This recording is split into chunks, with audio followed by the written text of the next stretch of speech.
નમસ્કાર દર્શક મિત્રો, આપ જોઈ રહ્યા છો ન્યૂઝ પોઈન્ટ ચેનલ। મુખ્ય સમાચાર જોતા પહેલા એક નજર કરીએ આજની હેડલાઇન્સ પર।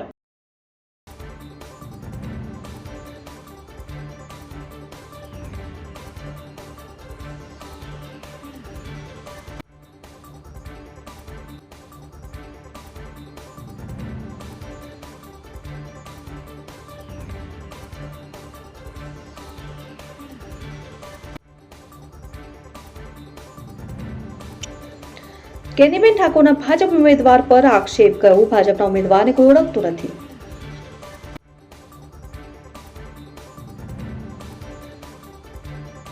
દાંતા રેફરલ હોસ્પિટલના સ્ટાફની બેદરકારી આવી સામે દર્દીઓ સારવાર માટે રાહ જોતા રહ્યા અને સ્ટાફ જન્મદિવસ મનાવવામાં રહ્યો વ્યસ્ત।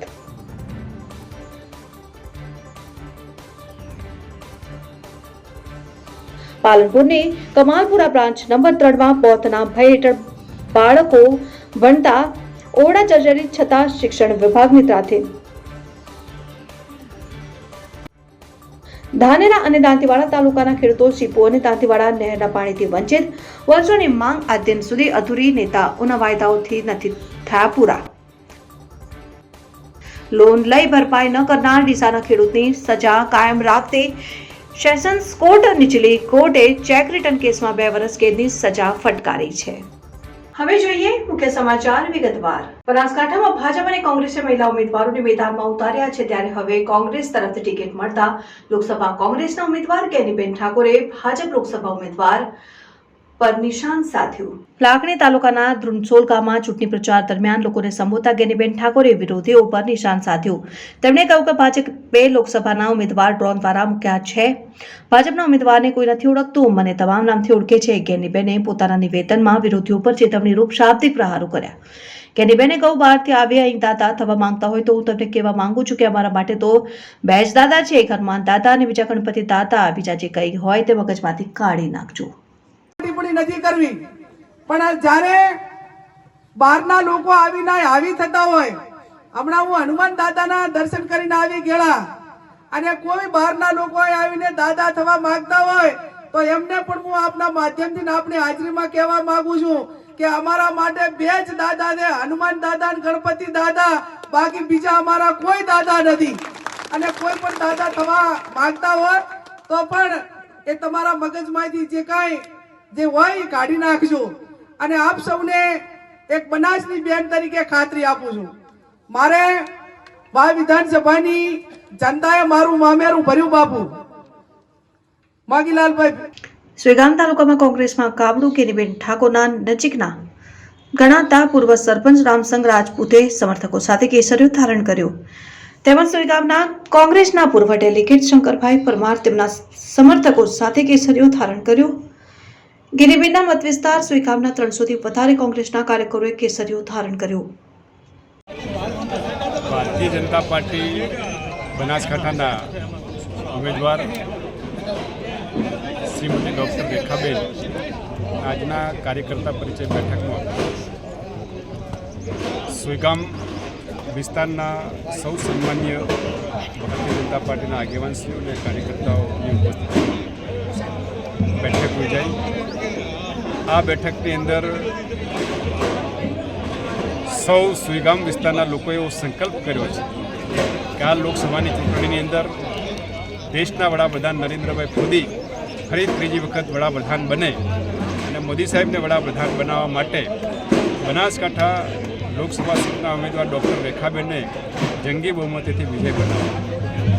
આ માટે હરજીભાઈ તેમજ રામસંગભાઈ અને એમની આગેવાનોની ટીમ કે જેમાં અનેક સરપંચશ્રીઓ, તાલુકા પંચાયતના ડેલિગેટશ્રીઓ, સામાજિક અને રાજકીય આગેવાનો, લગભગ 250થી પણ વધારે આગેવાનો આજે આ ભારતીય જનતા પાર્ટીમાં વિકાસની રાજનીતિમાં જોડાયા છે અને મોદી સાહેબને ફરી દેશના વડાપ્રધાન બનાવવા માટે જોડાયા છે, જેમનું ભારતીય જનતા પાર્ટીના જિલ્લા અધ્યક્ષ તરીકે હું હાર્દિક સ્વાગત કરું છું।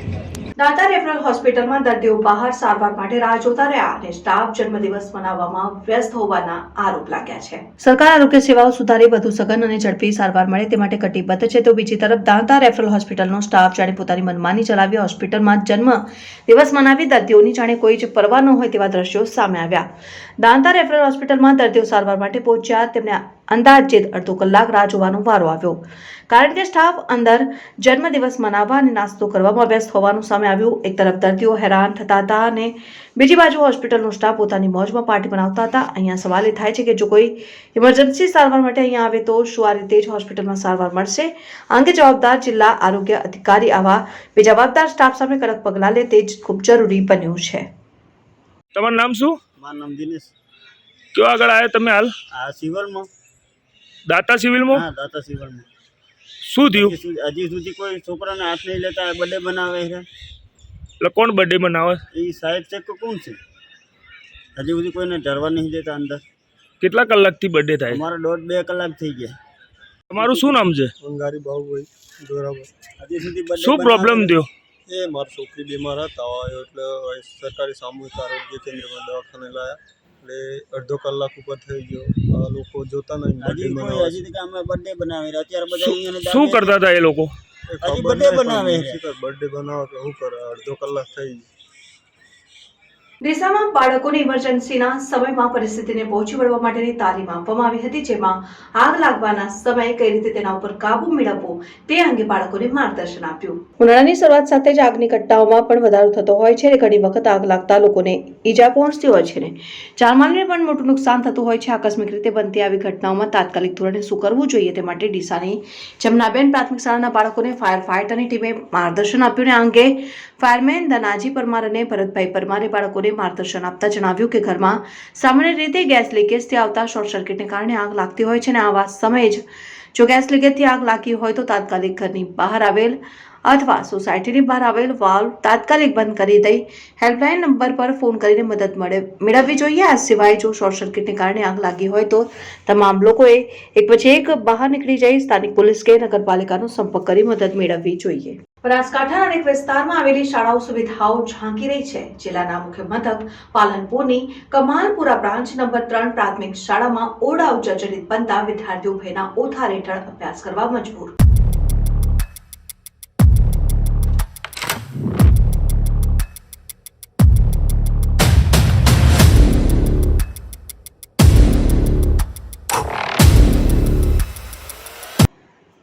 જિલ્લાના મુખ્ય મથક પાલનપુરની કમાલપુરા બ્રાન્ચ નંબર 3 પ્રાથમિક શાળામાં ઓરડાઓ જર્જરિત બનતા વિદ્યાર્થીઓ ભયના ઓથાર હેઠળ અભ્યાસ કરવા મજબૂર, જેને લઈને બાળકો શાળાના ઓરડાઓનું સમારકામ કરવાની માંગ કરાઈ. સ્કૂલ ચલે હમ અને ભાર વિનાના ભણતર સાથે ભણશે ગુજરાત તો આગળ વધશે. ગુજરાતની મસમોટી વાતો કરતી ગુજરાત સરકારના શિક્ષણ પ્રત્યેના ગતિશીલ દાવા પોકળ સાબિત થઈ રહ્યા છે. સ્કૂલ પ્રવેશોત્સવ વખતે વિદ્યાર્થીઓને ઉત્તમ સગવડો સાથે શિક્ષણ મળે તેવા તાયફાઓ દરેક શાળાઓમાં નેતાઓ અને સરકાર દ્વારા કરવામાં આવે છે.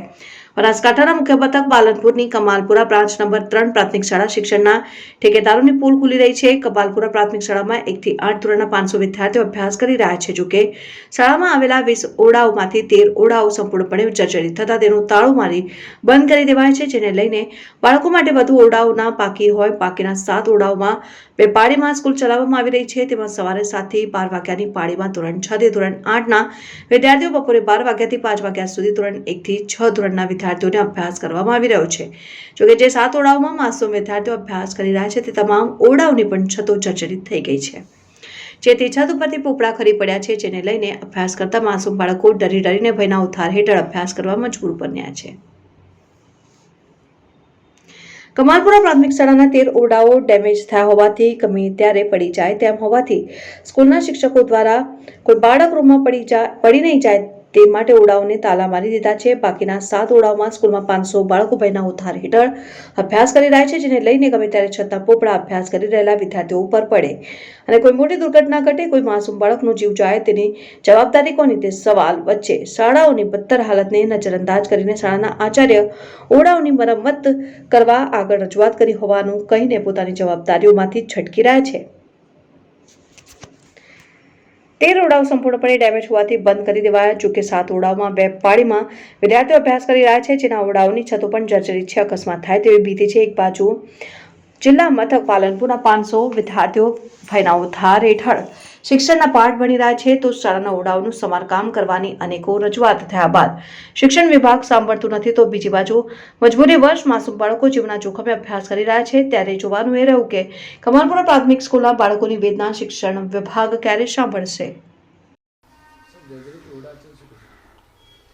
બ્રાન્ચ શાળા નંબર 3 કમાલપુરા પાલનપુરમાં 20 વર્ગખંડો છે, એ પૈકી 13 વર્ગખંડો જે જર્જરિત થતા એને ડેમેજ જાહેર કરેલા છે અને વર્ક ઓર્ડર આવે એને પાડી દેવાના છે. અને બાકીના જે 7 ઓરડા છે એ 7 ઓરડા પણ થોડા વીક છે, પરંતુ એમાં બાળકો બેસાડી શકાય એવી પરિસ્થિતિ થોડી છે, એટલે અત્યારે બેસાડીએ છીએ. અને જે પોપડા પડે એવા હોય છે એને અમે સવારે ચેક કરી લઈએ છીએ, જે પડે એવા હોય એને પાડી દઈએ છીએ અને ત્યારબાદ બાળકોને બેસાડીએ છીએ. બીજું કે બાકીની સ્કૂલને પાડવા માટે પણ હવે દરખાસ્ત કરવાની છે. અમારે SMCની અંદર આનો ઠરાવ થઈ ગયેલો છે, એ દરખાસ્ત કરી અને બાકીના ઓરડા પાડવા માટે પણ મંજૂરી માગવાના છીએ. મારું નામ રૂબીના છે. હું ધોરણ 3માં ભણું છું. કમાલપુરા બ્રાન્ચ શાળામાં અભ્યાસ થાય છે.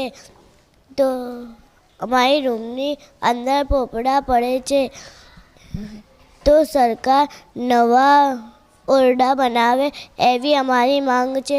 અમે આ રૂમની અંદર ભણવામાં ડર લાગે છે. મારું નામ મહેક છે. હું બ્રાન્ચ શાળા નંબર 3 કમાલપુરા શાળામાં ભણું છું. અમારી શાળાની આજે છત તૂટી ગઈ છે. મને ડર લાગે છે, પણ હું ડરતા પણ ભણું છું. અમારી શાળામાં હરરોજ છતના પોપડા પડે છે. અમારી એવી માંગ છે કે અમારી શાળા ફરીથી નવી બને. મારું નામ શ્લોક છે. હું બ્રાન્ચ શાળા નંબર 3 કમાલપુરામાં ભણું છું. અમારી સ્કૂલના રૂમોના પોપડા ઉખડે છે, તે અમારા ઉપર પડવાની સંભાવનામાં છે. એક વખતે મારા ઉપર પડેલું છે, તેમાં મને થોડુંક લાગ્યું હતું, પણ હું બચી ગયો. મને ડરીને ભણવું પડે છે. મારી માંગ છે કે મારી સ્કૂલ વગે બને. કોંગ્રેસે લોકસભા ઉમેદવારની ટિકિટ આપતા ગેનીબેન ઠાકોરે સૌપ્રથમ પોતાની પ્રતિક્રિયા આપી. પાલનપુર તાલુકાના ચરોતર ગામે ગેનીબેન ઠાકોરને ટિકિટ મળતા સન્માન કાર્યક્રમનું આયોજન કરાયું. ચરોતર ગામે આવેલા ગેનીબેન ઠાકોરે સૌપ્રથમ તોળેશ્વર મહાદેવજીના દર્શન કરી આશીર્વાદ લીધા, જે બાદ સન્માન કાર્યક્રમમાં હાજરી આપી હતી. ગેનીબેને મીડિયા સાથે પ્રતિક્રિયા આપતા કહ્યું કે બનાસની બેન ગેનીબેનને સૌ 18 આલમના લોકો મતરૂપી મામેરું ભરી જીતાડજો. દેવના દેવ મહાદેવ ધોળેશ્વર મહાદેવના દર્શન આજે આ ચડોતર ગામે કર્યા. આ કોંગ્રેસ પાર્ટીના મોવડી મંડળ, બનાસકાંઠા જિલ્લા કોંગ્રેસ સમિતિના અને બનાસકાંઠાના 36 કોમના આશીર્વાદથી ને એમની ભલામણથી કોંગ્રેસ પાર્ટીએ લોકસભાની ટિકિટ એ મહિલા સામે મહિલાને આપી અને બંને પક્ષોએ મહિલા માટે એક બિન અનામત સીટમાં પણ એક સામાન્ય સીટમાં ટિકિટ આપી છે. એટલે નારી શક્તિનું જે ગૌરવ વધારવાનું કામ એ આ બનાસકાંઠાની જનતાને મોકો મળ્યો છે. ત્યારે આપ સૌ જાણો છો એ પ્રમાણે મારા 28 વર્ષના રાજકીય કારકિર્દી દરમિયાન તમામ સમાજોને સાથે રાખીને જે કંઈ નાના મોટા કામો કરવા માટેનો પ્રયત્ન કર્યો છે. તમામ સમાજો હળીમળીને ભાઈચારાની ભાવનાથી રહે એવું વાતાવરણ આપવા માટેના પ્રયત્નો કર્યા છે. સરકારની જે યોજનાઓ હોય એ સારા કામ માટે કરીને ક્યાંક સારું કહેવા માટે પણ તૈયારી બતાવીને લોકોનું કામ થાય એ માટેના પણ પૂરા પ્રયત્નો કરી અને જેટલું જનહિતના કાર્યો માટે કાયમ અગ્રેસિવ રહી સરકાર સુધી વાત પહોંચાડવામાં મીડિયાના માધ્યમથી કે જે રીતે પ્રયત્નો કાયમી કર્યા છે. ત્યારે આ ટિકિટ એ કોઈ ગેનીબેન ઠાકોરને નહીં, પણ બનાસકાંઠાની 36 કોમને અને કોંગ્રેસ પાર્ટીના હોદ્દેદારોને એને ટિકિટ આપી છે. અને એને ટિકિટ આપી છે ત્યારે આવનાર સમયમાં અમે કોંગ્રેસના સૌ આગેવાનો બનાસકાંઠાની જનતાને સાથે રાખીને 18 આલમને સાથે રાખીને જ્યારે ચૂંટણી મેદાનમાં જઈશું ત્યારે જે અમારી કોંગ્રેસ પાર્ટીનો ચૂંટણી ઢંઢેરો અને 2014માં જે વચનો આપ્યા હતા અને નથી પૂરા થયા એ વાત પણ મૂકીશું. એટલે આજે માત્ર ધોળેશ્વર મહાદેવના દર્શન કરી અને આપ સૌએ મીડિયાની પણ માફી માગું છું કે બાઇટ આપવામાં 1-2 મિનિટ મોડું થયું છે. અને કાયમ મીડિયાએ સાથ સહકાર અમને આપ્યો છે. લોકોના પ્રશ્નો માટે આવનાર સમયની અંદર પણ આપશે. ફરી દેવોના દેવ મહાદેવના દર્શન કરીને ધન્યતા અનુભવી છે. કોંગ્રેસના સૌ કાર્યકરોએ, ગામના લોકોએ ભવ્ય સન્માન કરવા બદલ એમનો પણ ધાનેરા તાલુકો તેમજ દાંતીવાડા તાલુકો જે વર્ષોથી નહેરના સિંચાઈના પાણીથી વિહોણું હોય, સીપુર ડેમ દાંતીવાડા ડેમમાંથી નહેર દ્વારા ખેતી વિષયક પાણી આપવામાં આવે તેવી લોક માંગ ઉઠવા પામી છે. ધાનેરા તાલુકા અને દાંતીવાડા તાલુકાના ખેડૂતો આપ સાહેબશ્રીને અમારી માંગણી બાબતે સરકારમાં રજૂઆત કરવા માટે આવેદનપત્ર આપવામાં આવ્યું છે. અમો ધાનેરા તથા દાંતીવાડા તાલુકાના ખેડૂતો કે જેઓને આદ્યંત સુધી દાંતીવાડા ડેમમાંથી કે સીપુ ડેમમાંથી ખેતી માટે જ્યારથી આ ડેમ અસ્તિત્વ નિર્માણ પામ્યું છે ત્યારથી આદ્યંત સુધી ક્યારેય પણ ખેડૂતોને પાણીનો લાભ મળ્યો નથી. દાંતીવાડા ડેમમાંથી બહારના તાલુકામાં પાણી વર્ષોથી આપવામાં આવી રહ્યું છે. આમ આ બંને ડેમો અમારા તાલુકામાં આવેલ છે, તે છતાં તાલુકાની ભોળી અને અભણ પ્રજાને આદ્યંત સુધી સિંચાઈના પાણીથી વંચિત રાખી છે. જ્યારે ચૂંટણી આવે ત્યારે નેતાઓ, ધારાસભ્યો, સાંસદ સભ્ય, જિલ્લા પંચાયતના સદસ્યો અનેક આવ્યા અને અનેક ગયા, પણ આદ્યંત સુધી ધાનેરાની ભોળી જનતાને પાણી માટે અન્યાય થયો છે. જેના કારણે ધાનેરા તાલુકામાં સિંચાઈ માટે પાણીના તળ ખૂબ જ ઊંડા ગયેલ છે અને તેના કારણે ગામડાઓમાં પીવાના પાણી માટે ટેન્કર દ્વારા પાણી નાખવાનો વારો આવ્યો છે. આ બાબત નેતાઓ માટે ખૂબ જ શરમજનક ઘટના કહેવાય. તાલુકાના ખેડૂતોને સિંચાઈના પાણી માટે રાજકીય નેતાઓ દ્વારા અવારનવાર વચનો આપેલ હોવા છતાં આદ્યંત સુધી નહેરની વ્યવસ્થા કરવામાં આવી નથી કે કરાવેલ નથી. તો આ બાબતે દાંતીવાડા તેમજ સીપુ ડેમમાંથી નહેર દ્વારા સિંચાઈ પાણી પૂરું પાડવામાં આવે તેવી માંગ ઉઠવા પામી છે. આજે ધાનેરા ખાતે ઘણા લાંબા સમયથી પાણીની લડત ચડાવતા યુવાનોએ એક પ્રયત્ન કર્યો છે અને સંખ્યા આવે કે ના આવે એ પ્રયત્નને હું સફળ પ્રયત્ન ગણું છું. ધાનેરા તાલુકામાં 2 ડેમો બન્યા. દાંતીવાડા તાલુકો અને ધાનેરા તાલુકાના તમામ ખેડૂતોની જમીનો ગઈ, નહેરો માટે પણ ખેડૂતોની જમીનો ગઈ અને ધાનેરા તાલુકાને તળાવો ભરવાની કોઈ સ્કીમ બને, નહેર કાઢવાની કોઈ સ્કીમ બને અને સદંતર ધાનેરા અને દાંતીવાડાનું અપમાન કરવામાં આવે તો 27 વર્ષથી રાજ કરતા આ રાજના શાસકોને મારી નમ્ર વિનંતી છે કે પ્રજા તમને વોટ આપી દે છે, 5 વર્ષ માટે તમે મત લેવા આવો છો, એ ભલે કોંગ્રેસ હોય કે ભાજપ હોય. હું કોઈ રાજકીય પાર્ટીના નેતા તરીકે અહીંયા આવ્યો નથી, માત્ર ને માત્ર ખેડૂત તરીકે મારું હૃદય બળે છે, માટે અહીંયા આવ્યો છું. છેલ્લા ઘણા લાંબા સમયથી દર વખતે પંચવર્ષીય યોજના બને છે અને એ પંચવર્ષીય યોજનામાં વચનો આપવામાં આવે છે, પણ ધાનેરાના પાણીના પ્રશ્નો માટે કોઈ સરકાર કશું કરતી નથી. આ વખતે ધાનેરાના યુવાનોને નમ્ર વિનંતી છે કે તમે એવી સખત પરિશ્રમ કરો, તમે એવી સખત તાકાત બતાવો કે સરકારને તમને પાણી આપવું જ પડે. અને સરકારે જો યોજના બનાવી હોય તળાવો ભરવાની, અને દુઃખ સાથે કહેવું પડે કે જેથી તમે ચૂંટાયા છો, જો તમારી વગ છે એ વગનો ઉપયોગ પણ તમે તમારા મત વિસ્તારમાં. ધાનેરા તાલુકાને અમારા ખેડૂતોની એક જ માગણી છે કે અમારા તાલુકાને સિંચાઈ માટે નહેર દ્વારા પાણી આપો. જો ખેડૂતોને અમારા ધાનેરા તાલુકાને નહેર દ્વારા પાણી આપવામાં નહીં આવે તો આવનારા દિવસોમાં ધાનેરાની જનતા સરકારને જવાબ આપશે અને એનું પરિણામ સરકારને ભોગવવું પડશે.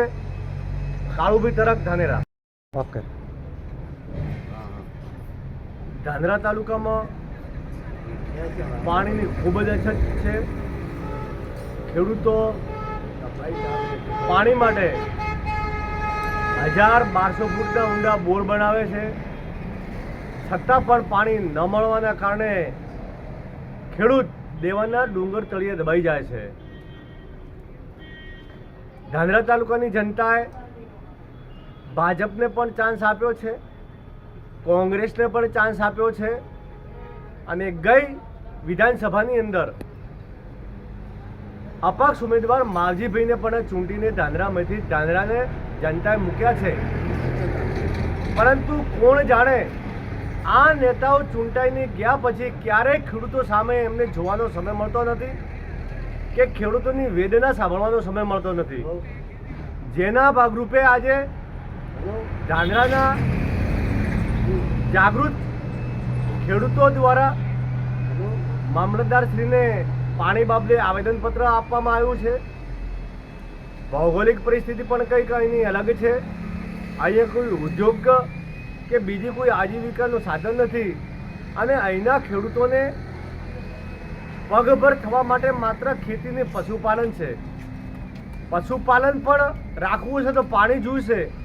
પાણી સિવાય પશુપાલન કે ખેતી શક્ય નથી. થરાદ ખાતે ગુજરાત રાજ્ય મહિલા આયોગ અને જિલ્લા વહીવટીતંત્ર બનાસકાંઠા જિલ્લાના ઉપક્રમે મહિલા સંમેલન યોજાયું. થરાદ ખાતે ગુજરાત રાજ્ય મહિલા આયોગ અને જિલ્લા વહીવટીતંત્ર બનાસકાંઠા જિલ્લાના ઉપક્રમે મહિલા સંમેલન યોજાયું હતું. કાર્યક્રમમાં બનાસકાંઠા જિલ્લાના સાંસદ સભ્ય પરબતભાઈ પટેલ, જિલ્લા પ્રોગ્રામ ઓફિસર, તાલુકા વિકાસ અધિકારી થરાદ તેમજ થરાદ ઘટકના CDPO મેડમ તથા દૂર દૂરથી પધારેલ મહિલાઓ બહોળી સંખ્યામાં હાજર રહીને કાર્યક્રમની શોભામાં અભિવૃદ્ધિ કરી હતી. આમંત્રિત મહેમાનોએ દીપ પ્રાગટ્ય કરી કાર્યક્રમને ખુલ્લો જાહેર કર્યો. તદુપરાંત પ્રાસંગિક પ્રવચનો કરી મહિલા ક્ષેત્રે શ્રેષ્ઠ કામગીરી કરનાર વિવિધ વિભાગની મહિલાઓને માનનીય સાંસદ સભ્યશ્રીના વરદ હસ્તે સન્માનપત્ર આપીને સન્માન કરાયું. થરાદ ડિવિઝનમાં વાવ, થરાદ અને સુઈગામ તાલુકામાં બેટી બચાવો બેટી પઢાઓ અભિયાન અંતર્ગત પાલિકા પંચાયત બનાવવાની કામગીરી, વાલી દીકરી યોજના જેવી ગુજરાત સરકારની વિવિધ યોજના અંતર્ગત મહિલા અને બાળ વિકાસ વિભાગ, પોલીસ બેઝડ સ્પોર્ટ્સ સેન્ટરમાં સારી કામગીરી કરનાર રેખાબેન પરમારને સન્માનપત્ર એનાયત કરીને તેમની કામગીરીને બિરદાવી. વિવિધ મહિલાલક્ષી સરકારી યોજનાઓની કામગીરીમાં સર્વશ્રેષ્ઠ કામગીરી પાલિકા પંચાયતની કામગીરી કરવા બદલ થરાદની કાર્યકર વર્ષાબેન, કુસુમબેન પંડ્યા, નિકિતાબેન ગોસ્વામીને સન્માનપત્ર આપવામાં આવ્યું. એટલું જ નહીં, સમગ્ર કાર્યક્રમનું સંચાલન ICDS ઘટક થરાદ દ્વારા કામગીરીમાં સર્વશ્રેષ્ઠ કામગીરી કરવા બદલ સન્માન કરાયું. કાર્યક્રમના અંતે આમંત્રિત મહેમાનોને મહિલાઓને ભોજન પ્રસાદ કરાવી કાર્યક્રમને પૂર્ણ જાહેર કરાયો. લોન લઈ ભરપાઈ ન કરનાર ડીસાના ખેડૂતની સજા કાયમ રાખતી સેશન્સ કોર્ટ. નીચલી કોર્ટે ચેક રિટર્ન કેસમાં 2 વર્ષની કેદની સજા ફટકારી હતી. ખેડૂત અપીલમાં જતા ઉપલી કોર્ટે સજાને યથાવત રાખી. ડીસા તાલુકાના લક્ષ્મીપુરા ગામના ખેડૂતોએ બરોડા ગુજરાત ગ્રામીણ બેંકમાંથી વર્ષ 2018માં 25 લાખની લોન લઈ ભરપાઈ ન કરતા બેંક દ્વારા ચેક રિટર્ન કેસમાં ફરિયાદ નોંધાવતા ડીસાની એડિશનલ જ્યુડિશિયલ ફર્સ્ટ ક્લાસ કોર્ટે 2 વર્ષની સજા ફટકારી છે, જેની સામે ખેડૂતે સજા રદ કરવા ઉપલી કોર્ટમાં અપીલ કરતા ડીસાની સેશન્સ કોર્ટે ખેડૂતની અપીલ રદ કરી કોર્ટે રાખેલી સજા યથાવત રાખી હતી. આ અંગેની વિગત એવી છે કે ડીસા તાલુકાના લક્ષ્મીપુરા ગામના ખેડૂત કપૂરજી હીરાજી ચાટે વર્ષ 2018માં કોલ્ડ સ્ટોરેજમાં બટાકા મૂકી તેની સામે દેના ગુજરાત ગ્રામીણ બેંકમાંથી ₹25 લાખની પ્લેજ લોન લીધી હતી. જોકે ખેડૂતે લોન સહિત વ્યાજની રકમ 26,50,000 ભરવા બેંકને આપેલો ચેક રિટર્ન જતા બેંકે ખેડૂતને અનેક નોટિસો આપ્યા બાદ ફરિયાદ નોંધાવી છે. જે કેસ ચાલી જતા ડીસાની additional judicial magistrate first class કોર્ટે આરોપી કપૂરજી ચાટને 2 વર્ષની કેદની સજા અને ₹26.50 લાખ બેંકમાં જમા કરાવવાનો હુકમ કર્યો અને જો રકમ જમા ન કરાવે તો વધુ 2 માસની સજા કેદની હુકમ કર્યો છે. જે હુકમ સામે કપૂરજીએ પોતાની સજા રદ કરવા ઉપલી કોર્ટમાં અપીલ કરી. જે અપીલ ડીસાની એડિશનલ સેશન્સ કોર્ટમાં ચાલી જતા ડીસાના 8મા એડિશનલ સેશન જજ મહિરદેવસિંહ ઝાલાએ નીચલી અદાલતનો હુકમ યથાવત રાખીને આરોપીની અપીલ નામંજૂર કરી. કોર્ટે આરોપીને અપીલ સમય દરમિયાન આપેલા જામીન રદ કરી દીધા હતા અને આ ઉપરાંત આરોપી ચુકાદાના દિવસે કોર્ટમાં પણ હાજર ન થતા છેલ્લા 15 દિવસથી ફોન ઉઠાવતા નથી, જેવું આરોપીના વકીલે કોર્ટને જણાવ્યું. જેથી તેઓએ ફટકારેલી સજા ભોગવવા જ્યુડિશિયલ કસ્ટડીમાં લેવા આવશ્યક હોવાથી કોર્ટે તેઓના વિરુદ્ધ પકડ વોરંટ ઇસ્યુ કરવાનો પણ આદેશ કર્યો. બાબરમાં કોંગ્રેસના આગેવાનો દ્વારા બનાસકાંઠા લોકસભા બેઠકના ઉમેદવારને ફટાકડા ફોડીને સમર્થન આપ્યું. બાબરમાં કોંગ્રેસના આગેવાનો દ્વારા બનાસકાંઠા લોકસભા બેઠકના ઉમેદવારને ફટાકડા ફોડીને સમર્થન આપ્યું. લોકસભાની ચૂંટણી નજીકમાં છે ત્યારે રાષ્ટ્ર કોંગ્રેસ પાર્ટી દ્વારા બનાસકાંઠા લોકસભા ઉમેદવાર કેનીબેન ઠાકોરનું નામ જાહેર થતા સમગ્ર જિલ્લામાં ઉત્સાહ જોવા મળ્યો. કેનીબેન ઠાકોર વાવ વિધાનસભાના છેલ્લા 2 ટર્મ ધારાસભ્ય રહ્યા છે. કેનીબેન ઠાકોર બનાસકાંઠામાં દરેક સમાજમાં મોટી લોકચાહના ધરાવે છે. બાબરમાં કેનીબેન ઠાકોરના સમર્થનમાં બાબર શહેર અને બાબર તાલુકા કોંગ્રેસના આગેવાનો, હોદ્દેદારો, કાર્યકરોએ મોટી સંખ્યામાં એકઠા થઈને સૂત્રોચ્ચાર કરી બાબર વાવ સર્કલ ઉપર ફટાકડા ફોડીને સમર્થન જાહેર કર્યું અને મોટી લીડથી વિજય બનવાનો આશાવાદ વ્યક્ત કર્યો. બેન શ્રી ગેનીબેનને રાષ્ટ્રીય કોંગ્રેસે જ્યારે આજે મેન્ડેટ જાહેર કર્યો છે તો સૌ મતદારોના અને વિનંતી કરું છું કે આપ સૌ બધાએ 18 આલમ સાથે રહી અને બેનને બહુમતીથી બનાસકાંઠામાં હાઈટ લેવલથી હરેક સમાજ વોટ આપી અને એક સંતાન હાલવાની જરૂર છે કે ભારતીય જનતા પાર્ટી એક ઠોઠો ઉમેદવાર ઊભો કર્યો છે. એમના સામે આખી બનાસકાંઠાની પબ્લિક બહુમતીથી ગેનીબેનને જીતાડે તો ખબર પડે કે આ વસ્તુ હવે વ્યક્તિ ચાલશે. એટલે ઉમેદવાર 2024ની લોકસભાની ચૂંટણીમાં ઉમેદવાર તરીકે રાહુલ ગાંધીએ પસંદ કર્યા છે ગેનીબેન ઠાકોરને. ઠાકોર સમાજને પણ એવો ગૌરવ રાખવો જોઈએ કે આપણે બાભરવાવ વિધાનસભામાં સ્થાનિક આપણે ઉમેદવાર કોંગ્રેસના ગેનીબેન ઠાકોર આપ્યા છે લોકસભામાં. અને હર સાલ ભારતીય જનતા પાર્ટી પાલનપુર વિસ્તાર હોય અને ચૌધરી સમાજ સહિત ભારતીય જનતા પાર્ટી ટિકિટ આપતા નથી. અને મારી એક નમ્ર અપીલ છે બનાસકાંઠાની મતદારોને કે આપણે નોના મોણા જ્ઞાનીબેન ઠાકોર છે. અત્યારે જ્ઞાનીબેન ઠાકોર હમણાં રેખાબેન ચૌધરી નથી લડતા, પણ હમે નરેન્દ્ર મોદી લડે છે. અને જ્ઞાનીબેનનું એક ભારતીય રાષ્ટ્રીય કોંગ્રેસ પક્ષ દ્વારા બનાસકાંઠા જિલ્લાના લોકસભાના ઉમેદવાર તરીકે જ્ઞાનીબેન ઠાકોરની પસંદગી કરવા આવી તેમનો ભારતીય રાષ્ટ્રીય કોંગ્રેસ પક્ષનો હું દિલથી ખૂબ ખૂબ આભાર માનું છું. આપ સૌને બનાસકાંઠા જિલ્લાના સૌને 18 સમાજના લોકપ્રિય સૌને સાથે લઈને ચાલતા આપના સૌના માનીતા અને હંમેશા નાનામાં નાના માણસની ચિંતા કરતા એવા આપણા બેન શ્રી જ્ઞાનીબેન ઠાકોર. રજોસણા ગામના પોલીસ કર્મીનું મોત થતા ગાર્ડ ઓફ ઓનરથી અંતિમ વિદાય આપવામાં આવી. વડગામ તાલુકાના રજોસણા ગામના પોલીસ કર્મી રમેશભાઈ રાજાભાઈ પરમાર ગતરોજ છાપી હાઈવે ઉપર આવેલ મેડિકલમાં દવા લેવા ગયા હતા. તે દરમિયાન તેમને અચાનક ચક્કર આવતા નીચે ઢળી પડ્યા હતા અને માથાના ભાગે ઈજાઓ થવા પામી હતી. આ બનાવ બનતા આજુબાજુથી લોકો દોડી આવ્યા હતા અને છાપી 108 દ્વારા તેમને ઘટના સ્થળે પ્રાથમિક સારવાર આપવામાં આવી. વધુ સારવારથી પાલનપુર સિવિલ ખાતે ખસેડવામાં આવતા ડોક્ટરે તેમને મૃત જાહેર કર્યા. આ પોલીસ કર્મી બનાસકાંઠા તેમજ પાટણ ખાતે ફરજ બજાવી ચૂક્યા છે અને તેમના પિતાશ્રી પણ પોલીસમાં ફરજ બજાવી નિવૃત્ત થયેલ. આ પોલીસ કર્મીનું અકાળે મોત થતા પરિવારજનોમાં ભારે શોક વ્યાપી ગયો હતો. સવારે રજોસણા ગામે પાલનપુર પોલીસ દ્વારા તેમને ગાર્ડ ઓફ ઓનરથી અંતિમ વિદાય આપવામાં આવી. દર્શકો, આ હતા ત્યાર સુધીના સમાચાર. હવે પછીના નવા સમાચાર સાથે ફરી મળીશું. ત્યાર સુધી જોતા રહો ન્યૂઝ પોઈન્ટ ચેનલ.